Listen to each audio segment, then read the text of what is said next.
Bueno, primero que nada, una disculpa por la clase anterior. El día lunes tenía un imprevisto de urgencia y por las circunstancias de este imprevisto no he podido avisarles a tiempo. He tenido que avisar después cuando ya se habían ido. Me sabe muy mal haberlos hecho esperar, aunque sean poquitos, pero siempre se tiene que respetar el tiempo de todos. Y hoy día vamos a tratar de hacer un poquito corriendo los dos temas, pues son dos temas bien cortitos y la mitad de uno de esos temas ya lo conocen, porque tengo entendido que ya han visto ascaris, uncinarias, estrongiloides y trichuris en las teóricas anteriores. Entonces, de estrongiloides y de uncinarias es la primera parte del síndrome de larva migrante. Entonces, como dice el nombre, síndrome de larva migrante no es una enfermedad como tal, sino es un conjunto de enfermedades o manifestaciones clínicas que tienen características en común. La característica en común, por eso es larva migrante, es porque se produce por la migración a través de distintos tejidos de diferentes especies larvarias de algunos parásitos. Entonces, tenemos una clasificación bien grande dentro de lo que es el síndrome de larva migrante, que es la larva migrante cutánea, que solamente se da en la piel, y el síndrome de larva migrante visceral. Dentro de la larva migrante cutánea, del síndrome de larva migrante cutánea, tenemos dos de los parásitos que hemos visto, que tienen su forma larvaria, la larva filariforme en uncinarias, en anquilostoma y en necator, y también en estrongiloides. Ambos, si ustedes se acuerdan, han visto que la larva ingresa a través de la piel, perfora la piel, penetra la piel y hace un pequeño recorrido migratorio por debajo de la piel hasta poder encontrar un vaso sanguíneo por el cual meterse y dar continuidad con su ciclo de vida. Entonces, a toda esta fase cutánea de estas dos enfermedades es lo que se denomina síndrome de larva migrante cutánea. Ahora, dentro de esto, de repente ya lo han visto también en las dos clases por separado, pero hay que puntualizar un par de cositas. Primero, las manifestaciones clínicas son las mismas, sea cual sea la especie, siempre vienen con prurito, vienen con una lesión subcutánea, enrojecida, eritematosa, muy pruriginosa, que puede complicarse si el paciente se rasca, porque como sabemos está en la superficie de la piel, entonces si se rasca se puede hacer una herida, esa herida se puede sobreinfectar con bacterias, etc. Entonces los síntomas son muy parecidos. Las diferencias entre los dos que hay que puntualizar, sobre todo en la parte clínica, es el nombre para el síndrome de larva migrante cutánea por uncinaria, sea necator o sea ancilostoma, se llama larva migrans, y muchas veces se confunde el término larva migrans con síndrome de larva migrante. ¿Okay? Dentro del síndrome de larva migrans es exclusivamente por uncinarias y por algunas uncinarias que ni siquiera son patogénicas en su forma adulta para el ser humano, como por ejemplo Ancylostoma brasiliensis. Ustedes conocen Ancylostoma duodenale, pero hay otras especies de ancilostomas también que afectan sobre todo a los animales, que en su fase larvaria sí causan los síntomas, pero como no está dentro de su huésped definitivo, se terminan muriendo en forma de larva, pero sí nos causan toda la forma larvaria de la enfermedad. Para estrongiloides el nombre es larva currens. ¿Y cuál es la diferencia entre los dos? De repente, hasta que venga, voy a utilizar un poquito el marcador para ejemplificarles esta parte, porque es bien sencillo en realidad cuando tenemos algo ya de experiencia. Este es marcador de pizarra, sí. Bien, solo tengo rojo, así que vamos a suponer que, bueno, dibujo muy mal, pero vamos a suponer que aquí hay un pie y aquí igual. Bien, entonces en la larva migrans, la larva filariforme de las uncinarias penetra a través de un punto, el punto de ingreso, y normalmente por tropismo químico hacia los químicos de la sangre se dirige más o menos de manera lineal hasta un segundo punto, que es donde se corta el trayecto y por el cual va a ingresar dentro del vaso sanguíneo. Para el larva currens, en estrongiloidiasis, resulta que no tiene los mismos mecanismos de tropismo que tiene su larva filariforme de las uncinarias, por lo tanto penetra en un punto, ¿sí? Pero va buscando prácticamente a ciegas y va dando vueltas de esta manera hasta llegar a un punto donde va a ingresar. ¿Okay? Por eso se le llama larva currens o la larva que corre, como se conocía antiguamente, porque el punto de ingreso y el punto de salida pueden estar a la misma distancia que en este, pero el recorrido es mucho mayor. Si yo agarrara esto como si fuera un hilito y lo estirara, el recorrido es mucho mayor. Además es más serpenteante, porque como hemos dicho, no tiene los mismos mecanismos de tropismo y por lo tanto va buscando por un lado, por otro lado, va girando continuamente. En cambio si bien puede tener algunos pequeños giros, a veces la curva es un poquito más pronunciada, digamos de esta manera, se nota que va de forma lineal desde el punto de entrada hasta el punto de ingreso hacia la circulación. ¿Okay? Esa suele ser la principal diferencia. La segunda diferencia, que no se presenta siempre con 100% de frecuencia, pero que en la mayoría de los casos se da, es que la larva migrans se suele dar en las extremidades.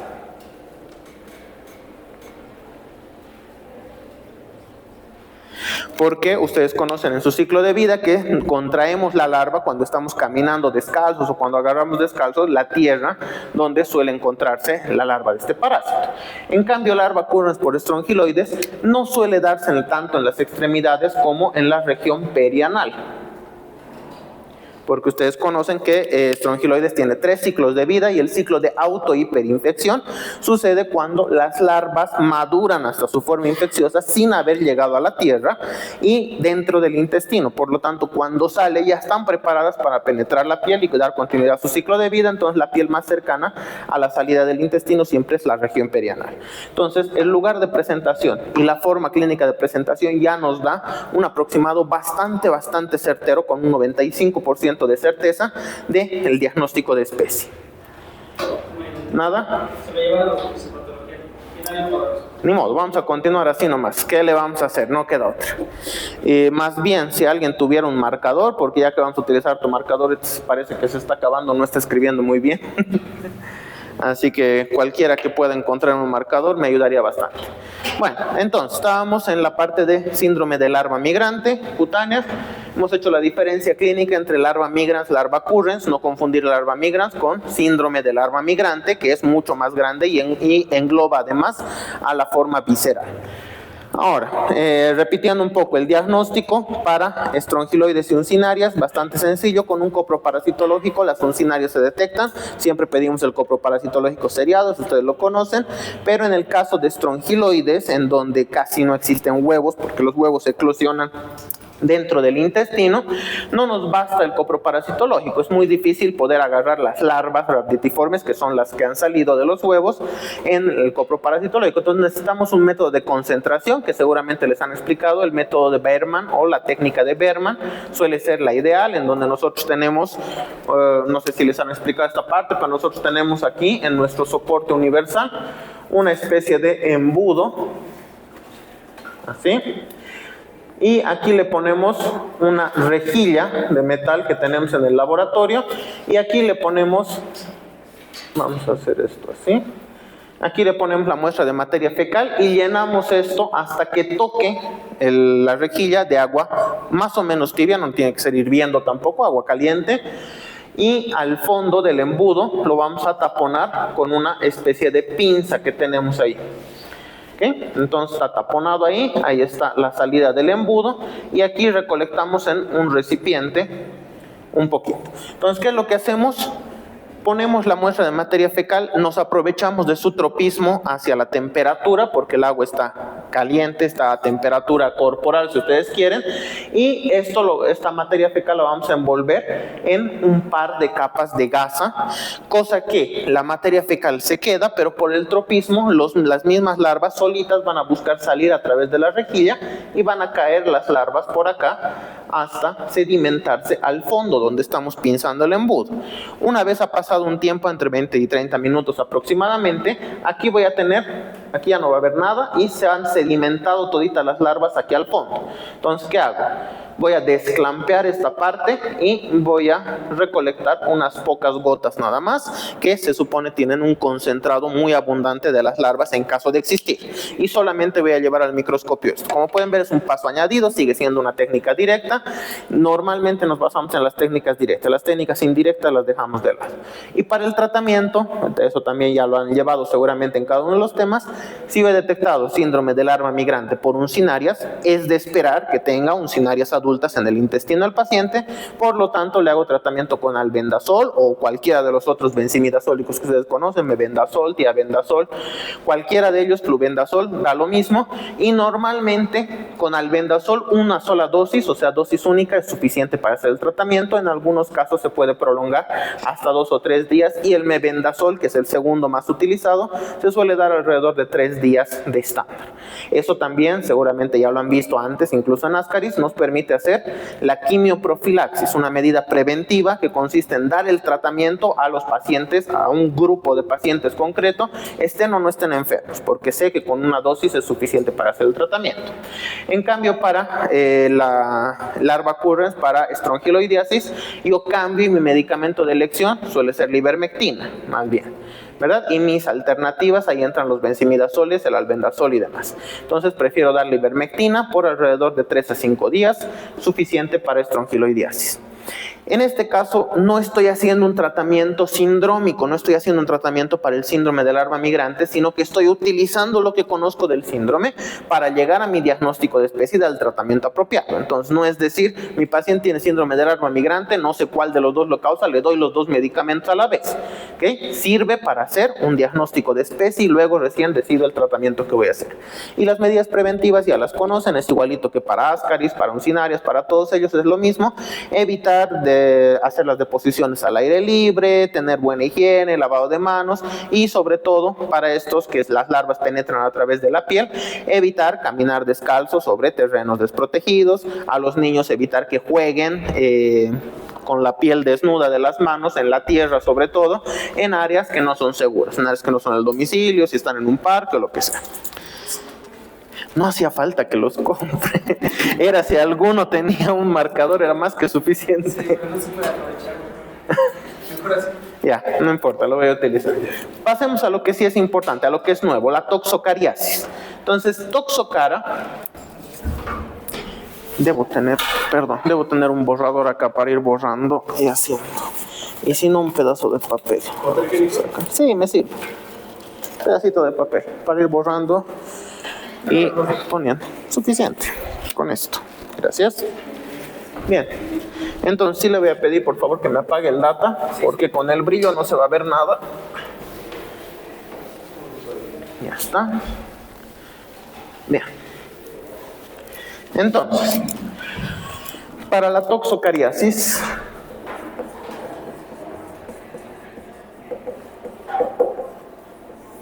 yo tengo que entender que toxocara, el agente etiológico que es toxocara, puede ser toxocara canis, perdón, una basurita, ahorita lo levanto.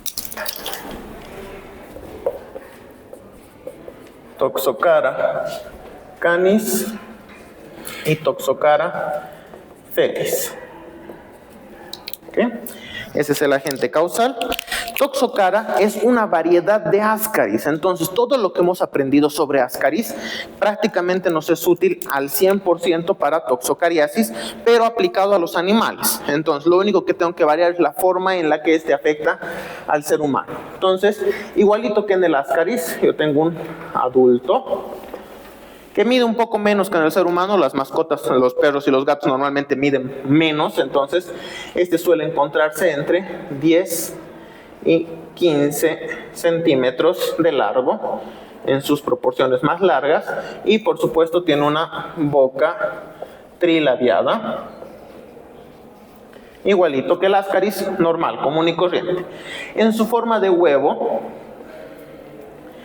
lo voy a dibujar. En su forma de huevo tengo la misma característica que para Ascariasis, es un huevo de forma ovalada o elíptica que tiene, en este caso, solamente 2 membranas, siendo la membrana externa bastante más separada, pero sigue siendo una membrana mamelonada porque está llena de protuberancias, de estos mamelones, que en el caso del ascaris del ser humano iban por fuera, en este caso van por dentro en el espacio entre las membranas. Es la única diferencia, pero sigue siendo una membrana mamelonada, solo que en vez de hacia afuera, hacia adentro.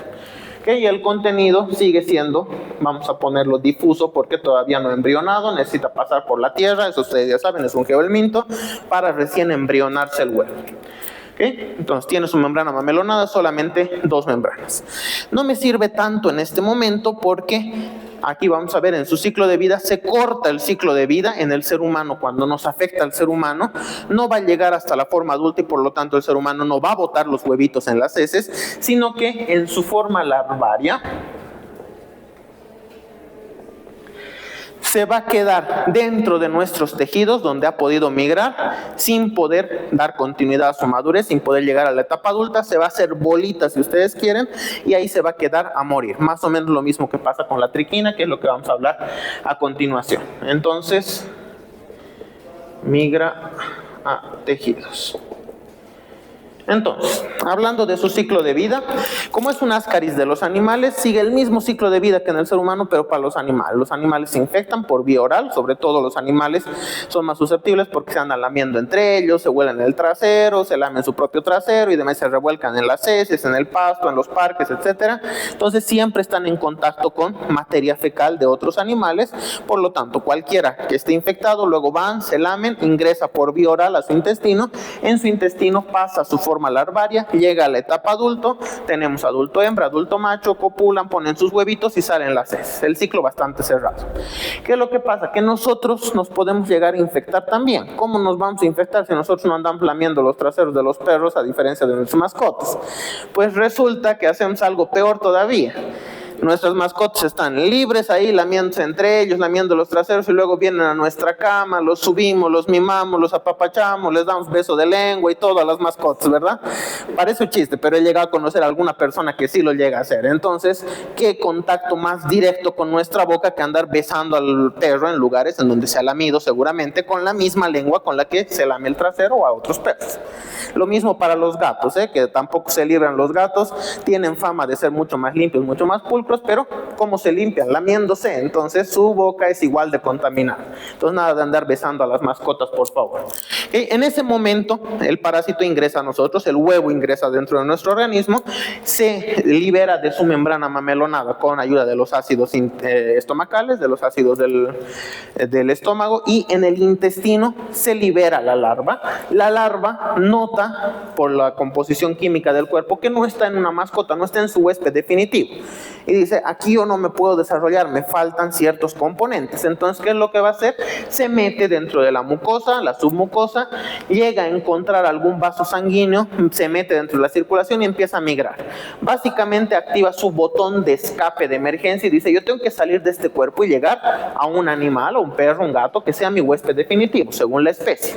Entonces, ¿cómo lo voy a hacer? Como el perro y el gato en la naturaleza, los cánidos, los félidos, son depredadores, me voy a ir a meter a los tejidos de este huésped hasta que me coma el depredador. O sea, la idea del parásito en su visión bastante simplista es, nosotros no somos su huésped, entonces vamos a hacer la comida de su huésped en algún momento. ¿Qué es lo que pasa? Con otros animales les puede servir, con los seres humanos no, porque estamos al tope de la cadena alimenticia, no nos come nadie. Entonces se van a quedar esperando, se van a hacer bolitas, se enrollan, si ustedes quieren agarra, a ver si me sale bien el dibujo, de esta manera. Más o menos así, y aquí me genera esto. Ok, entonces se enrolla en alguno de los tejidos, migra hasta llegar a cualquiera, puede ser el músculo, puede ser tejido nervioso, puede ser una víscera, un hígado, un páncreas, un vaso, el pulmón, cualquier órgano, no importa. Pero en su forma larvaria se enrolla, se hace una bolita y dice, aquí si me quedo, el huésped me va a atacar. Entonces tengo que separarme del huésped y empieza a crear esta membrana quística que es propia del parásito. Él empieza a generarlo y se aísla del resto del cuerpo. De tal forma que cuando vienen nuestras defensas, vienen nuestras células, se aglomeran aquí alrededor, no lo pueden atacar por la membrana quística. ¿Y qué es lo que hacen nuestras células? Ah, no te vas a quedar así, de repente vas a tener que salir en algún momento. Entonces te voy a empezar a llenar de tejido fibroso. tejido granulomatoso principalmente. Entonces le hace una doble envoltura, si ustedes quieren, y dicen aquí te vas a quedar contenido, cuando libres tu membrana no vas a poder salir, y entonces se forma una especie de granuloma. A todo esto se le llama granuloma parasitario, por eso también la enfermedad se llama granulomatosis parasitaria. ¿Okay? Porque se forman estos granulomas. Evidentemente el parásito ahí está en su forma larvaria, no puede madurar, no puede salir, como se ha aislado del resto, no tiene forma de nutrirse, tarde o temprano se muere de hambre o se muere de viejo, una de las dos. Cuando se llega a morir, se empieza a romper toda esta membrana que el propio parásito ha creado. Se murió, ya no hay nadie que le dé sustento biológico a la membrana, se empieza a deshacer y ahora queda otra vez libre. En ese momento nuestras células lo vuelven a detectar y dicen, aquí está otra vez el parásito, no se da cuenta de que está muerto y dice, ya se está liberando, vuelvan a activar todos los mecanismos de defensa, sobre todo los inespecíficos como la fiebre, la inflamación, etc. Entonces tenemos, cada que se muere uno de estos parásitos, tenemos la recaída de la sintomatología. Otra vez tenemos una reacción inflamatoria, otra vez el paciente cursa con fiebres o febrículas, mejor dicho, no llegan a ser fiebres tan altas en realidad, que son muy intermitentes, como se dice, van y vienen, aparecen, no aparecen, y normalmente duran unas pocas horas hasta que el cuerpo dice, no, paren, está muerto, no hace falta reaccionar de nuevo. Entonces, otra vez disminuye la respuesta inmunitaria y los síntomas desaparecen. Pero esto sucede con uno.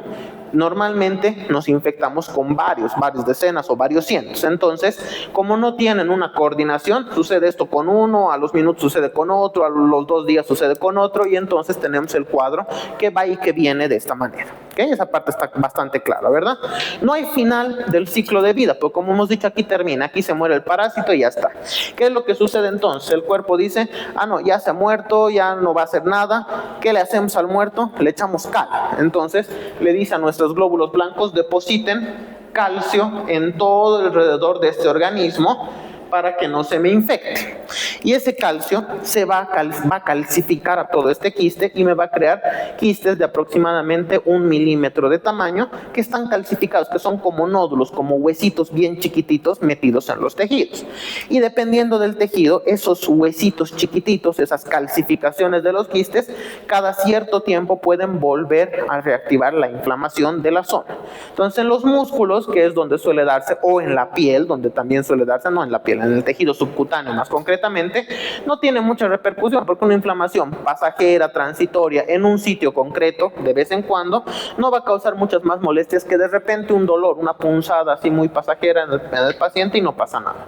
Pero si tenemos estas calcificaciones dentro de los órganos que son importantes, ahí sí podemos tener con cada reacción inflamatoria una recrudescencia de los síntomas. Entonces, si tenemos, no sé, varias decenas de estos en el hígado, por ejemplo, cada cierto tiempo el hígado se va a inflamar y va a simular una enfermedad hepática con el paciente que va a presentar dolor en hipocondrio derecho, donde está localizado el hígado. Además, el hígado inflamado va a alterar su metabolismo de la bilirrubina y el paciente se va a poner histérico por temporadas, va a estar histérico un par de días, después se le va a pasar todito, y eso puede ir sucediendo periódicamente. Periódicamente puede ser cada pocas semanas o cada pocos meses, o incluso una vez cada varios años. Entonces, es una secuela que queda después de esta enfermedad. Ahora, hay ciertos tejidos que son muy delicados, como por ejemplo el cerebro o el corazón, en donde un proceso inflamatorio, aunque sea pequeño, puede alterar la función enormemente. En el cerebro podemos tener un montón de alteraciones neurológicas, dependiendo de la zona que haya sido afectada. Entonces podemos tener problemas de visión, problemas de audición, del equilibrio, podemos tener problemas motores, afasias, parálisis, hemiparesias, etcétera, dependiendo de la zona afectada. Rara vez va a ser mortal, va a ser grave esta consecuencia, a no ser que la infección sea masiva y las calcificaciones sean masivas. En ese caso yo le hago una tomografía de cabeza al paciente y voy a ver un montón de puntitos blancos, como si fueran huesitos, como si fueran perdigones de escopeta, todo irrigado de eso. Pero esos son casos extremadamente raros. En el corazón, en cambio, no es tan raro, y esa suele ser la mayor de las gravedades en esta enfermedad, es que justo una de las calcificaciones con su proceso inflamatorio está afectando una de las ramas de conducción nerviosa, y en ese caso una pequeña inflamación basta para alterar la conductividad del corazón y producirme algún tipo de arritmias que pueden llegar a la muerte. Cualquier tipo de arritmia puede llegar a una fibrilación y el paciente se muere con muerte súbita. con un paro cardíaco. Esto es lo más frecuente y aún así es bastante poco frecuente porque esta suele ser una enfermedad autolimitada. ¿Qué le voy a dar a este paciente cuando lo diagnostico? A ver, para empezar, ¿cómo voy a diagnosticar a este paciente cuando la patología no está en su intestino, está en los tejidos? Pues tengo que hacer acopio del diagnóstico clínico, o sea, los síntomas, junto con el antecedente epidemiológico. ¿Antecedente epidemiológico de qué? Le voy a preguntar, ¿tiene mascotas? ¿Tiene perro? ¿Tiene gato? ¿Cómo hace el cuidado de la higiene de los perros? ¿Los perros duermen con usted? ¿Los besa a los perros? ¿No los besa a los perros? Etcétera, ¿verdad? Los perros peores cuidados son muy susceptibles a tener la enfermedad y por lo tanto contagiar al dueño. Los perros que están bien cuidados, desparasitados periódicamente con sus vacunas al día, probablemente no se enfermen y si no se enferman ellos, no se enferma el dueño. Entonces tengo un fuerte componente de la parte epidemiológica, junto con síntomas que pueden variar enormemente por la inflamación de ciertas zonas, que pueden ir desde un dolor tipo punzada, así muy transitorio, hasta síntomas cardíacos, síntomas neurológicos, hepáticos, etcétera, de la zona afectada. Entonces, es muy complicado hacer el diagnóstico de certeza de especie como tal, a no ser que hagamos una técnica directa en donde vayamos a biopsiar específicamente el sitio que nosotros veamos. Ahora, no vamos a biopsiar cualquier tejido, no puedo agarrar y meter al quirófano al paciente y hacerle cirugía a cerebro abierto solamente para sacar una biopsia para poder saber si era o no era Ascaris, ¿verdad? O perdón, Toxocara en este caso. ¿Por qué? Porque tengo una mejor alternativa. Si yo tengo una sospecha fuerte de la enfermedad, ¿qué le voy a dar de tratamiento? Lo mismo que al Ascaris de la persona, igualito para el perro, albendazol. Albendazol, una sola dosis más que suficiente. Entonces, no hace falta meter al paciente a quirófano para hacerle una biopsia dolorosa y además costosa, cuando con mi diagnóstico de sospecha más una dosis de albendazol, en par de días yo debería estar viendo la mejoría del cuadro y listo, y se acabó el problema, ¿verdad? Sin ningún tipo de procedimiento. Obviamente que me voy a quedar con la incógnita. ¿Era realmente, no era realmente? De repente no era y era alguna otra parasitosis. Puede ser, es posible, pero me es más fácil hacer el tratamiento que hacer técnicas especializadas de diagnóstico. Ahora, puedo recurrir a técnicas indirectas. Puedo pedir ELISA, puedo pedir inmunofluorescencia, puedo pedir látex, puedo pedir un montón de técnicas serológicas, pero su eficacia no es tan alta. Eso tengo que tenerlo en consideración. Tiene una sensibilidad aceptable, superior al 70%, pero no es infalible, no es perfecta. Entonces todavía puedo tener resultados falsos negativos o falsos positivos. Entonces tengo que tener en cuenta eso. Si le hago y me sale positivo, qué bien, le voy a dar el tratamiento daño no le va a hacer al paciente, pero podría ser un falso positivo. Si me sale negativo y la clínica más la epidemiología es muy consistente con toxocariasis, no me dejaré llevar por el laboratorio, aún así le tendré que hacer el tratamiento, ¿verdad? Entonces siempre queda criterio clínico en esta parte. Y finalmente la prevención. Si sabemos cómo nos contagiamos, sabemos cómo evitar la enfermedad. Entonces hay que recomendar a las personas que vienen con la enfermedad o que diagnosticamos con la enfermedad, el cuidado de sus perros de manera apropiada, el aislamiento de los perros, ojo, no quiere decir que no los quieran a sus mascotas, pero no las antropomorficen, no hagan de cuenta que son personas que tienen sentimientos bonitos y que les gustan los besitos y dormir en su cama. Trátenlos como mascotas, que tengan su cama, perfecto, que tengan su hábitat para dormir, perfecto, pero que no esté encima de su cama de ustedes, que no esté al ladito de su cama, porque de ahí les saltan las pulgas también, que tenga su propio ambiente bien cuidado, con buena higiene, y por supuesto la mascota tiene que estar bien cuidada, desparasitada, cada año tiene que desparasitarse con todas sus vacunas al día. Eso habla del cuidado que se le da a la mascota, y una mascota bien cuidada no transmite la enfermedad, eso lo sabemos. Y por supuesto evitar agarrar mascotas o perros o gatos callejeros de los cuales no conozcamos su procedencia, porque por acariciar a un perro en la calle de repente me he contagiado mi mano o se ha infectado mi mano con materia fecal que estaba en su pelo, y después me olvidé porque estaba yendo a clases, me compro un chuche, me lo como y ya estoy contagiándome. Entonces mucho cuidado con los animales de la calle, que además de eso pueden ser agresivos. Entonces o me contagian enfermedades o son agresivos, tendré cuidado. Está bien que los quieran, que les ayuden y todo eso, pero siempre con las precauciones necesarias para no contagiarse. Bien, hasta ahí toxocarias. Es un tema bien cortito, no hace falta profundizar más porque es Ascaris pero de los animales. Ahora vamos a pasar a triquinosis. Y triquinosis tiene cosas muy similares a lo que acabamos de hablar. en el sentido de que es una enfermedad tisular igual que esta. Entonces, la triquinosis probablemente es mucho más conocida porque la conocemos como la enfermedad de los cerdos. La triquinosis es la enfermedad que le ha dado mala fama a los cerdos, de que contagian enfermedades por su carne, y hay mucha gente que prefiere no consumir cerdo, hay religiones que prefieren no consumir cerdo, precisamente porque los consideran sucios o impuros en este sentido. Y no está de más, hemos visto ya Balantidias, seguramente se acuerdan que Balantidias también tiene como hospedero en la naturaleza al cerdo. Tenemos a vamos a ver más adelante, Teniasis, cisticercosis, que también tiene el cerdo como hospedero. Entonces el cerdo tiene esa mala fama, esa infamia por tener demasiados parásitos y contagiar demasiados parásitos. En este caso, triquinosis, una de ellas, es un nemátodo. Su nombre de especie es Trichinella. Y dentro de este es el género, tengo varias especies, entre las cuales la más conocida y la más frecuente es Trichinella spiralis. Pero tengo otras menos frecuentes que también vale la pena mencionar, como la Pseudospiralis o la Nelsoni. Okay. La principal y la que vale la pena que se acuerden para su examen y para todo es esta. Todas las demás son exactamente iguales a la Trichinella spiralis, a lo que vamos a hablar, simplemente varían en distribución geográfica. Entonces, Nelsoni, por ejemplo, está más distribuida y es casi exclusiva de la zona del centro de África, algunos países del centro africano. En cambio, Pseudospiralis es más frecuente en la zona norte, en el hemisferio norte de América y en algunas regiones de Asia también, pero Spiralis es universal, está en todos los países prácticamente. Entonces, esta es la más frecuente, la más conocida, todas las demás son igualito a la Spiralis, simplemente varía su distribución geográfica. ¿Okay? Bien, entonces, tengo una versión adulta. Vamos viendo parte por parte. Tengo una versión adulta. ¿Qué características tiene Trichinella en la forma adulta?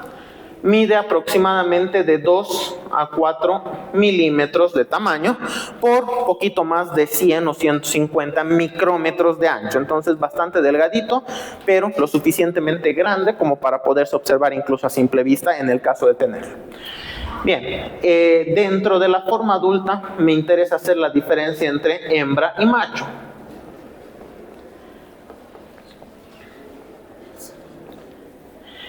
La hembra, bueno, empezaremos con el macho, que es más sencillito. El macho suele ser bastante más pequeño, estamos hablando de que mide aproximadamente 1 milímetro menos, vamos a ponerle entre 1 a 3 milímetros de tamaño. Y además tiene la característica que ya deben estar habituados a escuchar, de que en la forma adulta el extremo posterior del macho está curvado como en una espiral. Siempre es de esa manera porque tiene las espículas copulatrices en la parte final. Entonces el gusano suele ser más o menos así. En cambio la hembra, que mide eso que hemos puesto, es la más grande, tiene una característica distintiva y es que es vivípara, o sea, no pone huevos, directamente pone las larvas vivas. Entonces, es bastante más grande, eso acabamos de decir, tiene el extremo posterior de esta manera, recta. Eso es común. Y aquí de los 2 tercios distales, solo el tercio anterior está ocupado por el esófago y el resto de los órganos, pero todos los 2 tercios distales, están ocupados, el esófago aquí se aplana y se vuelve el intestino, todo el resto está ocupado por larvitas enrolladas que las tiene en su interior. Y la cloaca termina aquí en la cara ventral. Entonces, todito esto está lleno de larvas. Cosa que el momento en el que es fecundada por el macho, ¿qué es lo que va a hacer? Directamente va a dejar a las larvas. Ahora, le interesa que sus larvas migren hacia los tejidos, igualito que en el toxocara, no como un botón de escape, no como una reacción de alerta, si ustedes quieren, sino para dar continuidad al ciclo de vida, porque este es un ciclo de vida que se da entre especies. Entonces, ahí sí, necesita que las larvas estén madurando en los tejidos antes de ser consumidas por una especie diferente. Por lo tanto, deposita aquí directamente sus larvitas vivas. se va a meter dentro de la capa mucosa del intestino delgado, su hábitat es el intestino delgado, y ahí dentro empieza a dejar las larvitas. Se crea como una especie de bolsillo dentro de las criptas de Liverpool, que ustedes conocen, y ahí empieza a dejar sus larvitas, y las larvas no salen ni siquiera a la luz del intestino, se quedan ahí y directamente empiezan a cavar el tejido buscando vasos sanguíneos para poder meterse y a través de la circulación migrar hacia los tejidos.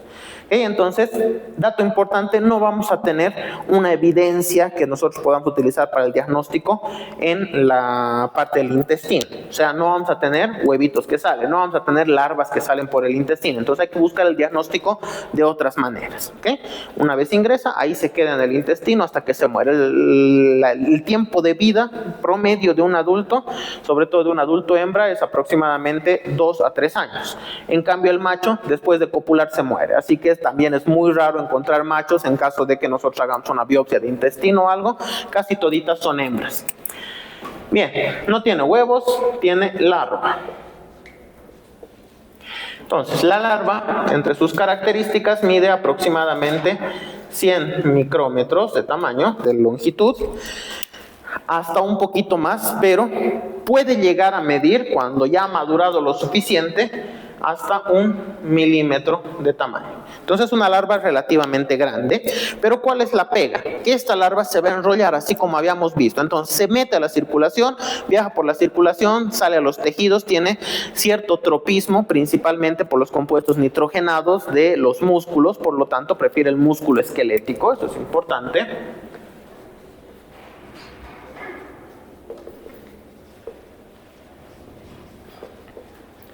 Y una vez llega a su sitio o a su tejido de preferencia, ahí se va a enrollar. Normalmente este se enrolla en 2 porciones. A ver si me sale bien el dibujo.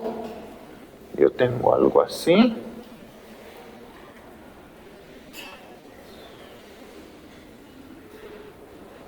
Más o menos así. Yo sé que no soy un gran dibujante, pero a pesar de medir hasta 1 milímetro de tamaño y ser bastante grande, como se enrolla, suele medir toda la larva enrollada aproximadamente medio milímetro, de entre 300 y 500 micrómetros más o menos. Lo vamos a poner aquí al ladito.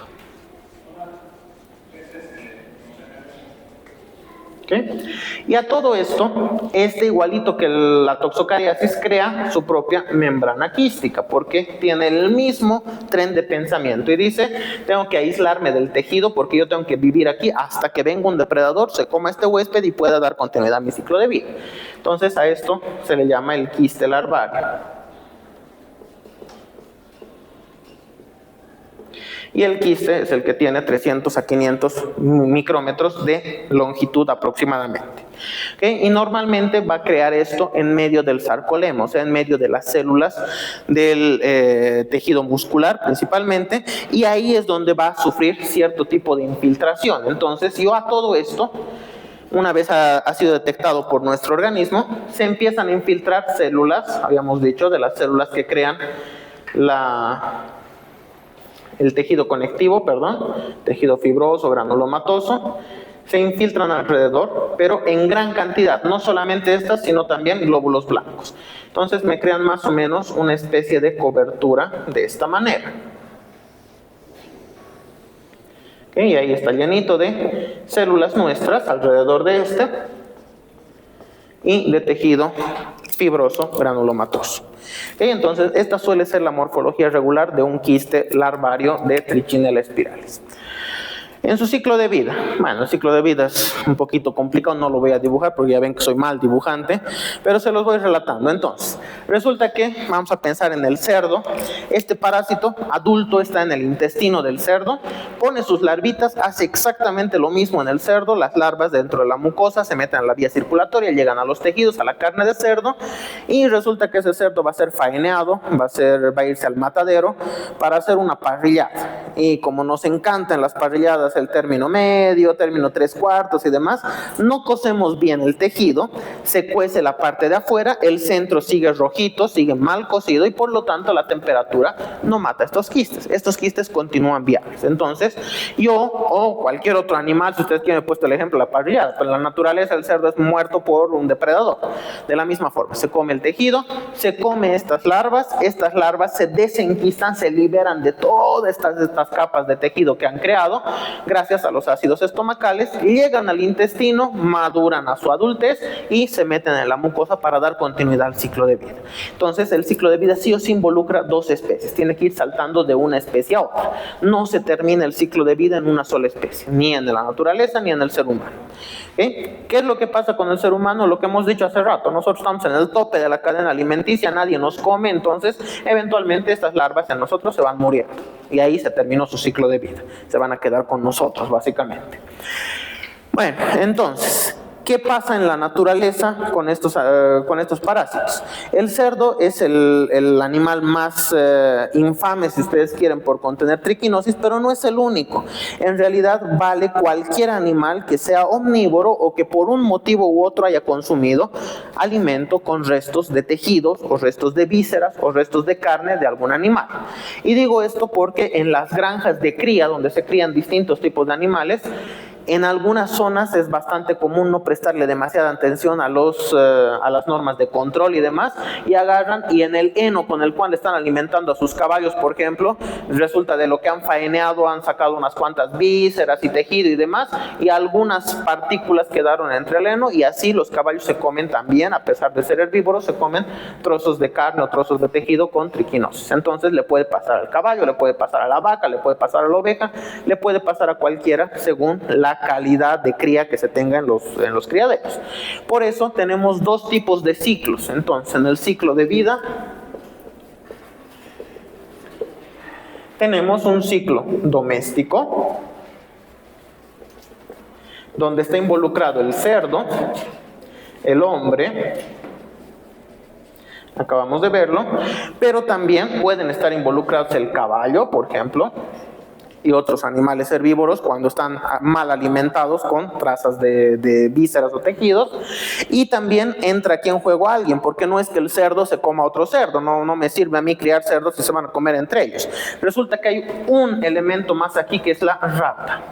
Cuando tengo plagas y no hago control de plagas, las ratas también son omnívoras, entonces se comen los restos que a mí no me sirven de los animales faeneados, se contagian de la triquinosis ellas, y cuando se meten a los chiqueros, los cerdos, que también son omnívoros, agarran y se comen las ratas, se comen lo que encuentran básicamente. Entonces comen a la rata y va saltando de la rata al cerdo hasta que nosotros nos comemos al cerdo o a otro animal y también salta hacia nosotros. Ese es el ciclo doméstico, con animales que están en mucha proximidad con el ser humano.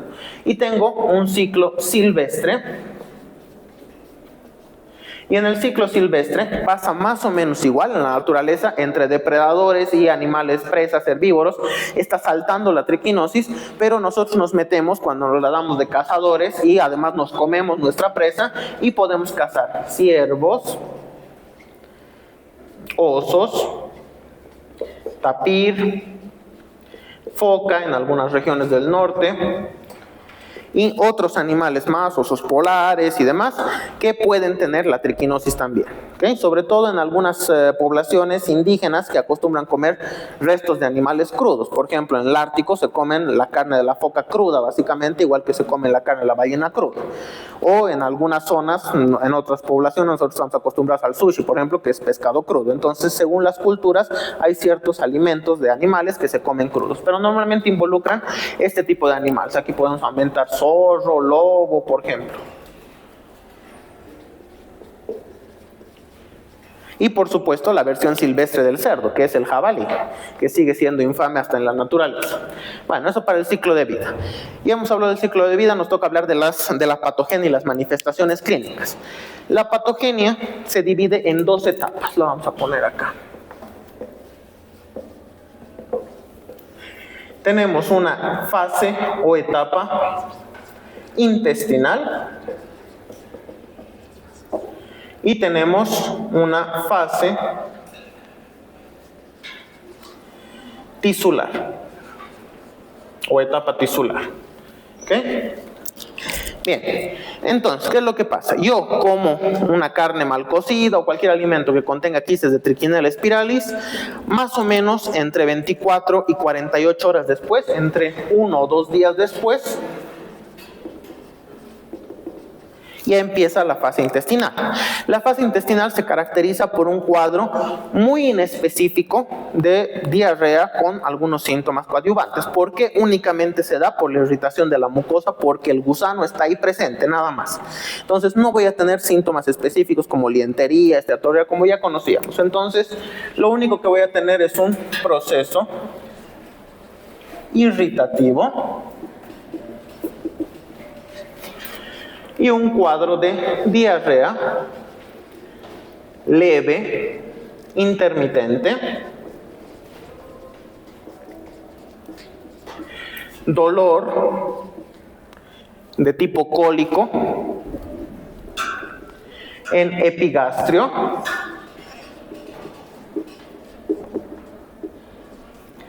y otros síntomas que suelen acompañar los cuadros diarreicos, como por ejemplo, está cayendo esto, como por ejemplo náusea, vómito, gases, etc. ¿Okay? Esto suele durar aproximadamente, a ver si tengo espacio acá, de entre 5 a 7 días. Entonces simula mucho una intoxicación alimentaria. Me he comido algo en mal estado, estoy unos cuantos días con diarrea, se pasa solito, porque en realidad solamente es una irritación nada más del intestino. Pasa esto y aproximadamente 2 a 3 semanas, es más, no es 2, de 1 a 3 semanas después, yo empiezo con la fase tisular, porque ya ha tenido tiempo el parásito de migrar hacia los tejidos, y en los tejidos, hemos dicho, tiene preferencia por la fase, por el tejido muscular. Entonces, en el músculo suele darme un proceso inflamatorio,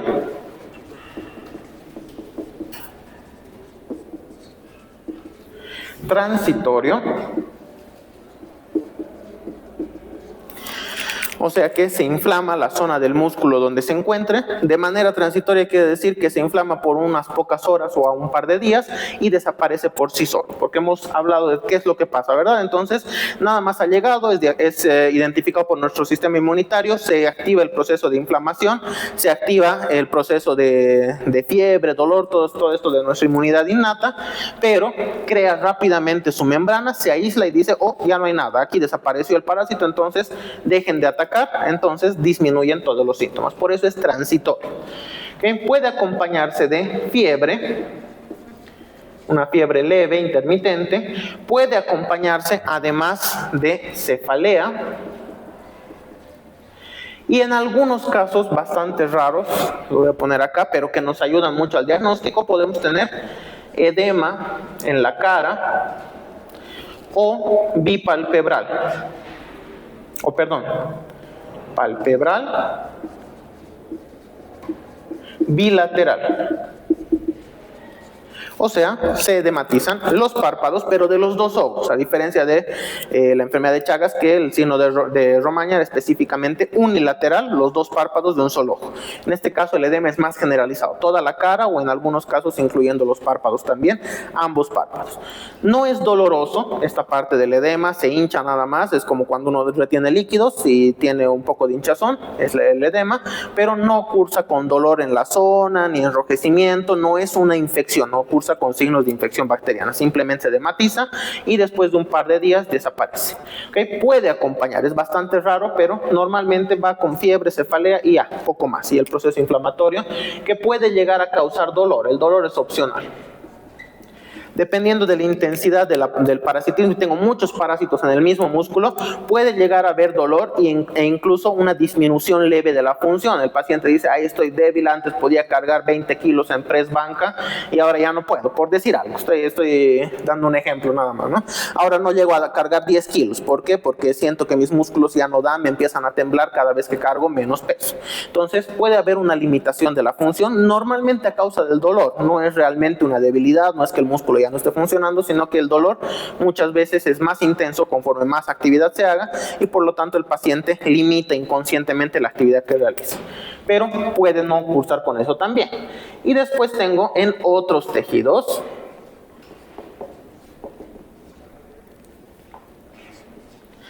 Menos frecuente, pero puede migrar a cerebro, puede migrar a los músculos alrededor de los ojos también, a los músculos que controlan el movimiento ocular, puede migrar al corazón también y puede migrar a los pulmones. Entonces, en el pulmón,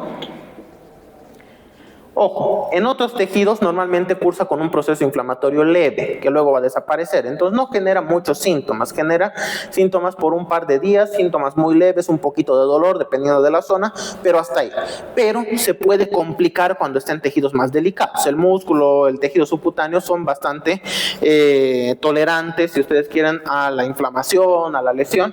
En cambio, estos tejidos no. Entonces lo importante es estudiarlos en tanto su complicación. En el pulmón, normalmente va a cursar con disnea, o sea, dificultad respiratoria que es progresiva.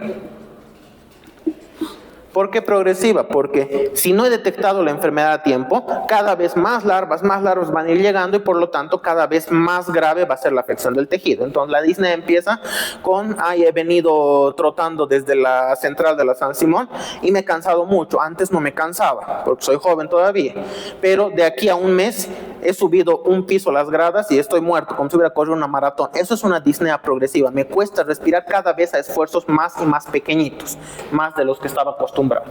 ¿Okay? Puede haber una inflamación, una miositis de los músculos que controlan la respiración también, pero principalmente esto, y cuando es detectado por el sistema inmunitario pueden cursar con tos seca, porque recordemos que el parásito está dentro del tejido, entonces no va a producir extravasación de líquido, entonces la tos es básicamente tos seca y fiebre alta. O sea, simula mucho una neumonía típica, una afección pulmonar por bacterias. En el cerebro, si bien es bastante raro, estamos hablando de menos del 17% aproximadamente de las complicaciones se dan en el cerebro, o sea, es relativamente raro. En el cerebro no se va a ver tanto la afección sintomatológica localizada, va a cursar con una cefalea general, y en algunos casos puede tener afección de la zona en concreto. Entonces, si está en una zona occipital, por ejemplo, las afecciones van a ser de la visión. Si está en una zona temporal, serán afecciones de la memoria. Suele ser el caso. Ahora, normalmente esto se acompaña de focos de necrosis, más que necrosis, de isquemia, trombo o hemorragia. ¿Sí? Entonces, ¿cuál es el mayor peligro? No tanto en el tejido nervioso como tal, sino en la vascularización del tejido nervioso. Puede ser que se generen estos quistes y al ser lo suficientemente grandes para obstruir los capilares, puede haber isquemia de ciertas regiones, puede haber una especie de trombo que se está formando, que se puede formar en la pared, que luego se desprende y metroemboliza una parte de la irrigación del cerebro, o pueden haber hemorragias cuando la presión sanguínea es suficiente para reventar, si ustedes quieren, un capilar que está siendo obstruido, entonces revienta y sangra hacia afuera del tejido. Entonces lo que principalmente se ve es esto y todos ellos terminan en necrosis. Y ahí sí la complicación puede llegar a ser grave, puede llegar a matar a la persona, muerte cerebral y demás, pero estamos hablando de una complicación de la complicación de por sí. ¿Okay? Pero hay que tenerlo en cuenta porque si yo detecto síntomas neurológicos en mi paciente y tiene una fuerte sospecha clínica de triquinosis, entonces me conviene darle el tratamiento lo más rápido posible y bajo entorno controlado, o sea en el hospital, para evitar que se complique con una de estas cosas estando en su casa. Lo más frecuente, sin embargo, sigue siendo el corazón. Y si bien no afecta como tal el miocardio, porque prefiere el músculo esquelético, puede llegar a encontrarse raramente en el miocardio, pero también puede estar en los tejidos circundantes, como en el pericardio, por ejemplo. Entonces, en el corazón me va a dar esencialmente una alteración del ritmo, una arritmia. Interfiere con la conductividad nerviosa del corazón, pero también puede llegar a ocasionarme una insuficiencia cardíaca.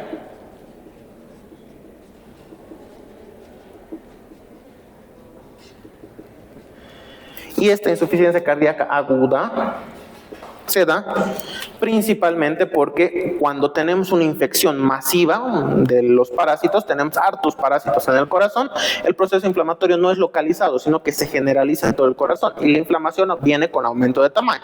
Aumento de tamaño quiere decir menos capacidad de la cavidad de los ventrículos de las aurículas y por lo tanto menos capacidad de bombeo de sangre. O sea, el corazón es insuficiente para bombear la sangre. Ahora, es agudo y en caso de resolverse es transitorio. El corazón va a regresar a su tamaño normal una vez termine el proceso inflamatorio. Eso hay que saberlo, no es que se va a quedar como la enfermedad de Chagas siempre agrandado. Esto puede regresar, pero importante diagnosticarlo a tiempo para dar el tratamiento. Si no le hago el tratamiento, la insuficiencia cardíaca sí puede llegar a matar a la persona por un paro cardiorrespiratorio.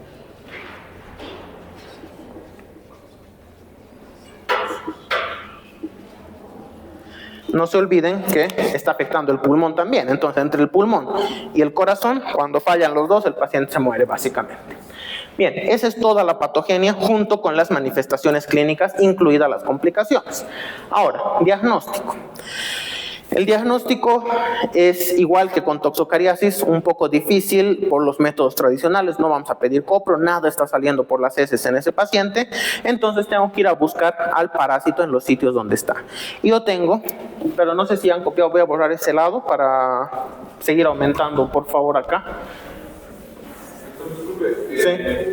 La necrosis y el paro cardiorrespiratorio son complicaciones, las complicaciones.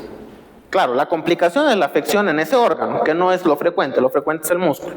Y de esa complicación, si nosotros la dejamos avanzar pero no diagnosticamos a tiempo, se puede complicar aún más. Es como en las cariasis, por ejemplo, una complicación es la obstrucción por nudos de parásitos. Pero esa obstrucción se puede complicar cuando se revienta el intestino, porque está obstruido. Y se puede complicar con peritonitis, con perforación.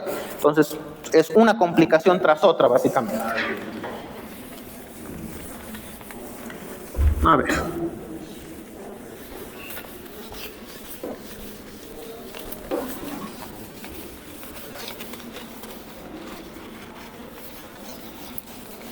Bien, vamos aquí entonces al diagnóstico.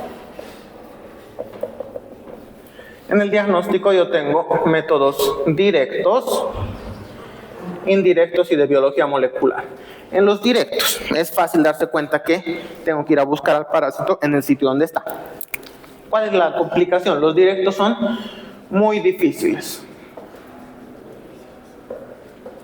Y normalmente toditos ellos pasan por una biopsia. ¿Okay? La biopsia la tengo que tomar de el músculo que esté siendo afectado. ¿Cómo encuentro yo el músculo que está siendo afectado? Me puedo dejar guiar un poco por los síntomas del paciente. Dice, me duele aquí, justo en esta parte, entonces el músculo afectado será el bíceps. No quiere decir que sea el único músculo donde hay parásitos, es el único que está con sintomatología. Ahora, el bíceps es grandote y el parásito, el quiste, es chiquitito.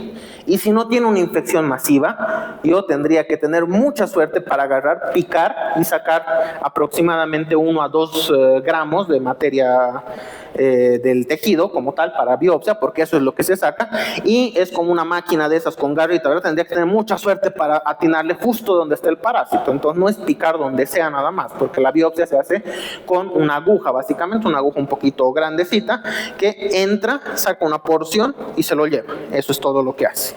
¿Okay? Entonces tengo que saber exactamente dónde buscar. Entonces, para hacer biopsia, lo más recomendado es del músculo doloroso cerca de la inserción tendinosa, que es una zona más irrigada y por lo tanto la que más nutre al parásito, la que prefiere. No es garantía de certeza o de eficacia. Puede que justo le pique ahí igual y no la encuentre, porque la zona de la inserción tendinosa es bastante grande según qué músculo, ¿verdad? Pero aún así, estas son las guías más o menos que nos pueden orientar a dónde sacar. Ahora, si el paciente no tiene sintomatología que oriente a un músculo como tal, pero yo he podido diagnosticar o tengo una sospecha bastante fuerte de que tiene triquinosis, suelo preferir ciertos músculos, principalmente el sóleo, cerca del tendón de Aquiles, y el deltoides. Entonces, se hace la biopsia acá y se hace la biopsia acá, ¿okay? En el hombro o ahí. De preferencia en el músculo de la pantorrilla. De segunda alternativa, el del hombro. Pero eso es solamente si tengo una muy fuerte sospecha de diagnóstica de triquinosis por otras causas, por la clínica. Y yo quiero hacerle una técnica directa cuando tengo disponibles otras técnicas indirectas y no tengo nada que me guíe a de qué músculo le tengo que sacar. ¿Okay? El resto de la indicación sigue siendo igualito, en el sitio de la inserción tendinosa. ¿Vale? Pero es muy poco utilizada porque es, como les digo, muy difícil. La otra opción sería hacer una biopsia de cerebro, de corazón, por ejemplo, pero eso es muy difícil en un paciente vivo. Eso suele suceder en las autopsias. Entonces aquí aumentamos la autopsia. Es más, muchos pacientes se mueren sin saber que tenían la triquinosis y luego en la autopsia les descubren, al momento de hacer láminas y todo, de la patología, les descubren que tenían triquinosis y que la triquinosis les causó un paro cardíaco o de repente problemas en el cerebro y se murieron pensando que era una hemorragia cerebral nada más y era triquinosis en realidad. Entonces entra la autopsia como tal. Tengo técnicas indirectas. En las técnicas indirectas tienen buena sensibilidad, son las preferidas porque yo voy a empezar el tratamiento directamente con un resultado de estas positivo, no voy a ir buscando exactamente dónde está el parásito, a no ser que tenga miedo de una complicación muy específica, no sé, quiero encontrar exactamente el sitio del cerebro para ver si de repente es 1 o 2 quistes y los puedo extirpar porque el paciente está con mucha sintomatología, ahí podría buscar el parásito, si no, me basta con ELISA, inmunofluorescencia indirecta o prueba de látex. Cualquiera de ellas son bastante útiles. De estas, la ELISA es la que tiene más sensibilidad, entonces suele ser la preferida. Le pido los antígenos, lo hago en la sangre y es suficiente. Me da positivo y ya puedo iniciar el tratamiento. Tengo de biología molecular la PCR, la reacción en cadena de la polimerasa, que como sabemos es la mejor prueba que existe en cualquiera de las situaciones, pero como no está disponible en cualquier lugar, muchas veces yo prefiero esto antes de la PCR, porque de repente el paciente no tiene plata o porque cerca de donde vive no hay nadie que haga PCR, etc. Si la tengo disponible y el paciente puede acceder al costo, es de preferencia hacer la PCR, eso sí, pero si no, me quedo con estas o incluso puedo estas. Y finalmente yo tengo complementarios. Y en los exámenes complementarios me van a servir para aumentar mi sospecha de clínica de la triquinosis, para darle más peso, para decir si es muy probable que sea triquinosis, o directamente para encontrar y cuantificar el daño que se ha producido en los órganos. Entonces, yo tengo dos tipos de pruebas. Tengo la serología, y en la serología voy a pedir hemograma con algunas cosas específicas. En el hemograma, ¿qué es lo que voy a observar? Eosinofilia, porque habíamos visto aquí en el dibujo que les he hecho, hay harto infiltrado de glóbulos blancos, por lo tanto los eosinófilos se elevan al ser una enfermedad parasitaria. La eosinofilia estamos hablando mayor a 5%, pero se han llegado a reportar casos con hasta 70% de eosinofilia, o sea que básicamente era 7 veces más que todo el resto de los glóbulos rojos combinados, una eosinofilia muy muy intensa en algunos casos, pero dejémoslo con más del 5% y aumenta mucho mi sospecha. También tendría que pedirle y ver si están elevados ciertas enzimas como la creatina quinasa o la deshidrogenasa láctica. ¿Qué hacen estas enzimas? ¿Qué me puede decir? Están llevando bioquímica, creo. ¿Qué indican estas enzimas? Esencialmente daño muscular. La creatinquinasa me está indicando que hay degradación del músculo y la deshidrogenasa láctica es una enzima que nos ayuda a encargarnos del ácido láctico que se acumula en los músculos cuando estos tienen metabolismo anaerobio, ¿verdad? Cuando hacemos ejercicio anaerobio se nos macurca porque acumulamos ácido láctico y nosotros producimos deshidrogenasa láctica para eliminar estos. ¿Cómo va a haber metabolismo anaerobio en esta enfermedad? Pues por la inflamación. Entonces, si hay inflamación, no está llegando mucho oxígeno y los músculos, para no perder su función, entran en metabolismo anaerobio. Por lo tanto, produce ácido láctico y producimos esto en consecuencia. Y esto, degradación del músculo. Entonces, ambos me están indicando que hay una patología en el músculo, concretamente. No me están diciendo que sea triquinosis, me están diciendo hay destrucción muscular, hay inflamación muscular. Entonces, yo tengo que asociarlo. No es suficiente solo con esto, tengo que asociarlo a la clínica y a todo lo demás. Perdón, estos elevados, por supuesto, los dos. Finalmente, tengo imagen.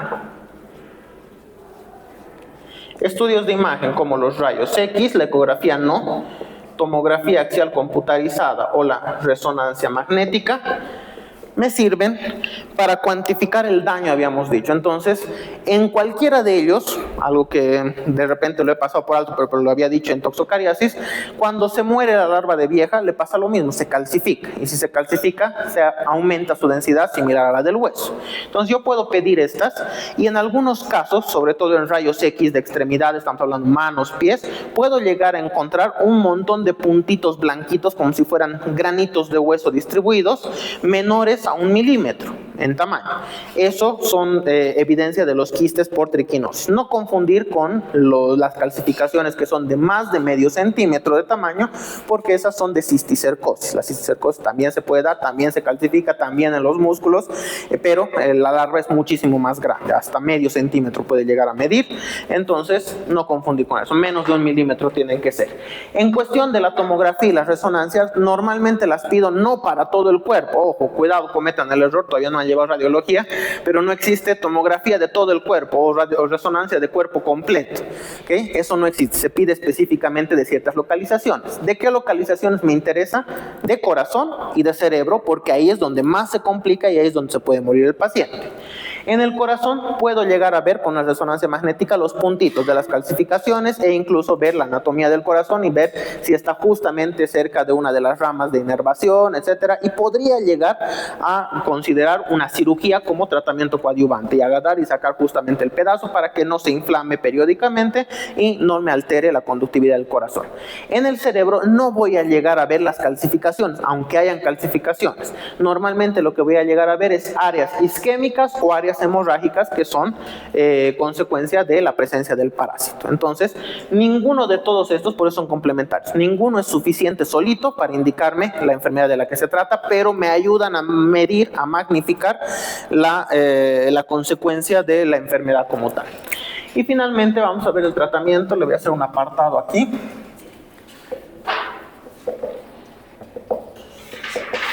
El tratamiento, bien facilito, benzimidazoles. Normalmente albendazol o mebendazol. Pero se da concretamente entre 3 y 6 días. El mebendazol se suele dar por 3 días nada más. O perdón, al revés, el albendazol es por 3 días. Su dosis, que es de 400 miligramos. Y el mebendazol se suele dar en 2 etapas. Una primera etapa de 3 días, de 200 a 400 miligramos. Y otros 3 días de 500 miligramos. Lo que se conoce como una dosis de ataque y una dosis de mantenimiento. Entonces, este se da el doble de tiempo, hasta 6 días, este se puede dar por 3 días nada más. Es importante saber que, a diferencia de Ascaris y los demás, dosis única no basta con este. ¿Por qué motivo? Porque seguramente han visto que el albendazol y estos no se absorben bien en el intestino, entonces yo necesito dar muchísimo tiempo o dar muchísima cantidad. No le puedo dar muchísima cantidad porque lo intoxico al paciente, entonces le doy tratamiento prolongado para que se absorba y se distribuya a los tejidos, que es donde está el parásito. Eso es lo que me interesa. Entonces le doy bastante tiempo. A esto le tengo que sumar tratamiento coadyuvante. Porque cuando sé, para eso me sirven todos estos. Cuando sé que tengo los parásitos presentes, o es muy probable que estén presentes en corazón, en cerebro, en pulmones, donde se puede complicar mucho, no se olviden que al momento de dar el tratamiento, se van a morir los parásitos, no uno u otro, se van a morir toditos a la vez. Y toditos a la vez se van a producir una última reacción inflamatoria generalizada. Entonces, si sospecho muy fuertemente de que tengo muchos parásitos en el cerebro o en el corazón, sé que al darle el tratamiento se puede morir el paciente, porque yo le voy a inducir una reacción inflamatoria aguda generalizada. Entonces le tengo que frenar esa reacción inflamatoria mediante corticoides. Y en corticoides yo tengo la prednisona o la dexametasona. Cualquiera de ellos La indicación general, o sea, cada uno tiene sus dosis y demás, pero la indicación general es darlos 3 días antes del tratamiento antihelmíntico y hasta 5 días después. Entonces, básicamente le estoy poniendo un paraguas sobre mi paciente de antiinflamatorios porque le estoy diciendo, te voy a hacer un tratamiento que te va a causar una inflamación masiva, entonces te empiezo a dar el antiinflamatorio antes, a los 3 días te inicio el antihelmíntico, termino el antihelmíntico y te puedo prolongar hasta 5 días más dependiendo de cómo vayas reaccionando. Lo estoy cubriendo de antiinflamación para evitar yo inducir esto por iatrogenia. ¿Okay? Eso es muy importante. No se da el tratamiento sin dar la cobertura con antiinflamatorios esteroideos. Y con el cuidado, por supuesto, hay que tener mucho cuidado aquí. Ojo, inmunosuprime.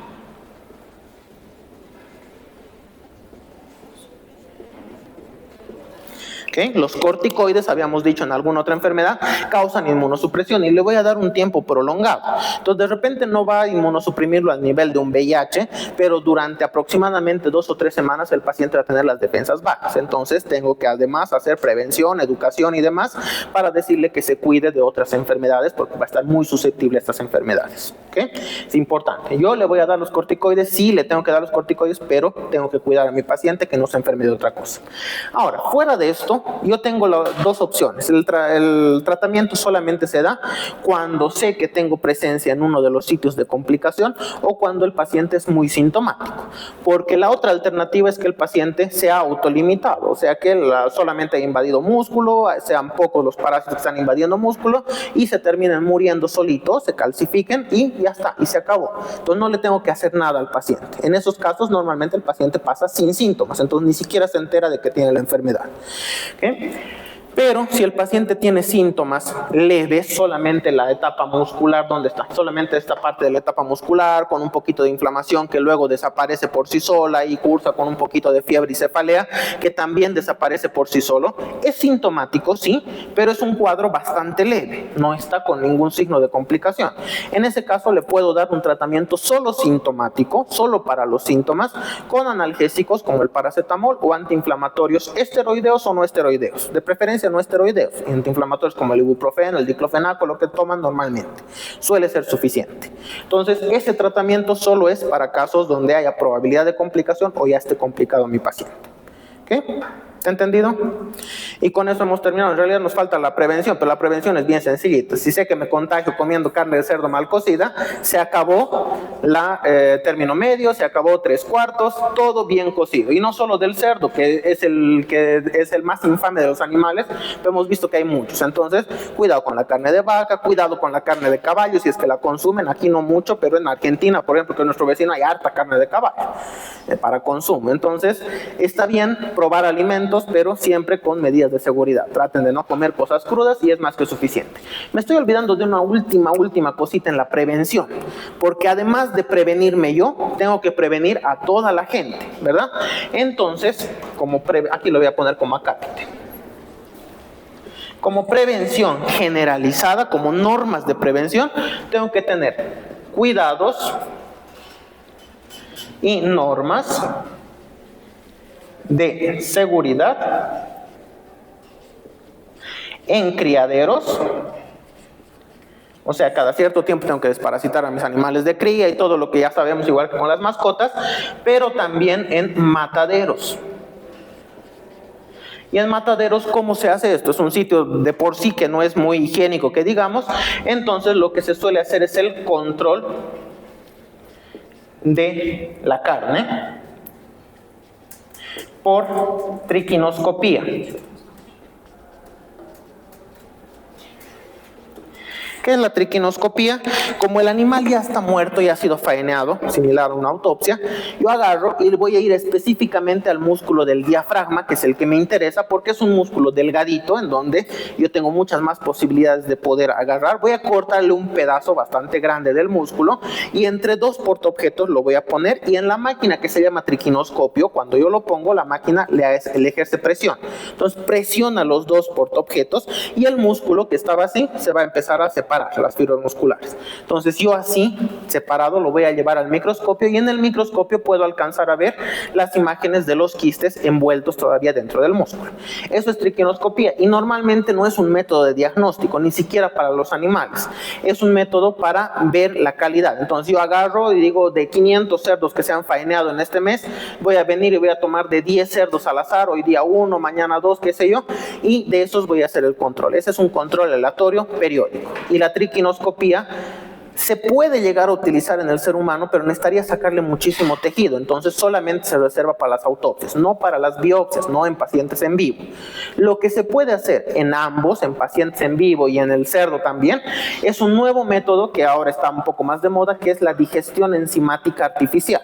Entonces, en lugar de hacer triquinoscopía, hacer malabares y qué sé yo, agarro y saco una muestra muchísimo más grande de tejido, por supuesto de un cadáver en el caso del cerdo o de mi biopsia en el caso de la persona, y en lugar de estar buscando específicamente la larva, meto todo el tejido muscular que he sacado en una especie de mezcla artificial que emula los ácidos gástricos, cosa que se digiera todito el músculo y me queden sueltitas las larvas. Y ahí sí, en ese concentrado lo llevo al microscopio, es mucho más fácil de ver. Todavía no está tan disponible como para que lo pidan como ir a comprarse un dulce a la tienda, pero ya se está empezando a hacer aquí, en Argentina, en Perú, entonces ya está llegando ese método acá y seguramente en un par de años más sea el reemplazo de todo lo que hemos hablado. ¿Okay? Bien, eso más me estaba olvidando. Vámonos ahora sí. ¿A quién le devuelvo? Gracias, gracias.